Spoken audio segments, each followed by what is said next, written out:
pengangkatan dalam jabatan pimpinan tinggi Pratama. Demi Allah saya bersumpah. Bahwa saya untuk diangkat pada jabatan ini. Kami Bupati Aceh Jelas dan resmi melantik saudara sebagai pejabat pimpinan tinggi Pratama, Kepala Dinas Kependudukan dan Pencatatan Sipil Kabupaten Aceh Tengah.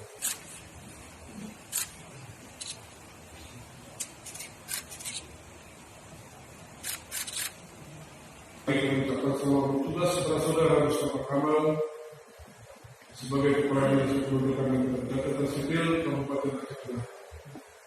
Serta terima kasih atas pengabdian penjabatannya.